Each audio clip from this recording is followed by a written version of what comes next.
So let's talk about really numbers and basics and why I do love leverage. I mean, a lot of people are afraid of loans because it's debt. You know, you're taking on a lot of debt.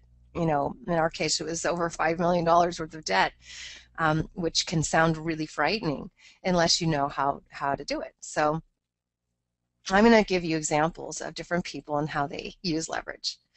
All right, so Joe uses $100,000 to buy gold. Okay, we're going to give an example of three people who have $100,000 and want to know what to do with it. And a lot of people are really, really scared today, nervous about our country, nervous about the future economy of the world, the debt crisis we have, the fiscal cliff, all that stuff. So $100,000, you know, that's something that's taken, you know, usually some blood, sweat, and tears to earn. So Joe says, I want to buy gold.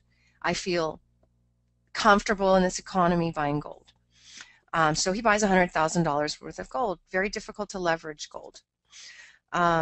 Here we have Mary, who takes her $100,000 and buys stock on margin.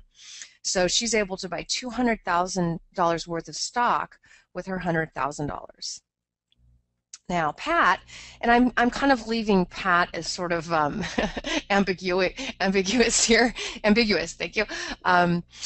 We don't know if Pat is a male or female. This is Pat from SNL. All right, and Pat's got $100,000 and decides to use it as a 20% down payment and buy property.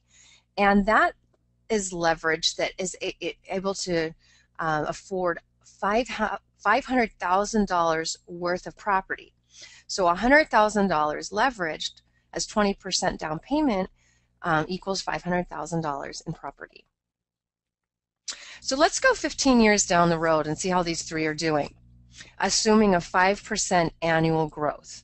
Okay, this is a huge assumption, and nothing ever really turns out exactly 5% per year. It could be 10% one year and 0% or negative or whatever, but I'm just going to say 5% annual growth just for the sake of comparison.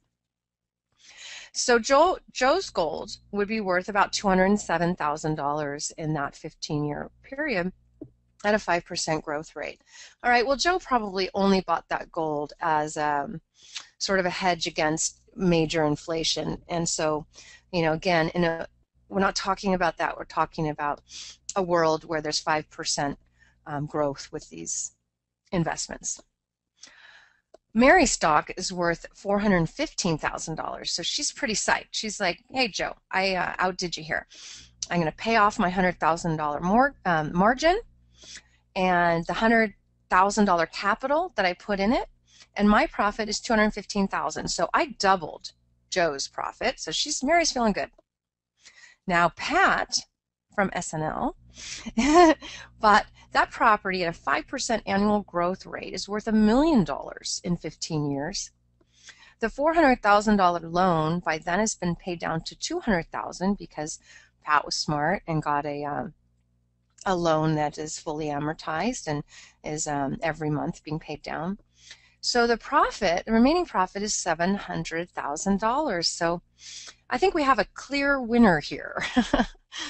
But there is more. Pat gets even more bonuses. The properties were rented, producing income every month in the form of cash flow. 10% of $100,000 is an additional $150,000 in cash flow in those 15 years from renting out those properties. You can't rent out gold and you can't rent out stock, but you can rent out a property. Now, if Pat put all that cash flow toward paying off the loan, instead of pocketing that $150,000, then the property would have been paid off in those 15 years. So the result is $1 million in equity plus the ongoing rental income from owning those properties for life. You know, and that's $120,000 income for life and $1 million equity. And then remember, Pat started with $100,000 15 years earlier. Not to mention the tax deductions that Pat may have received during that time.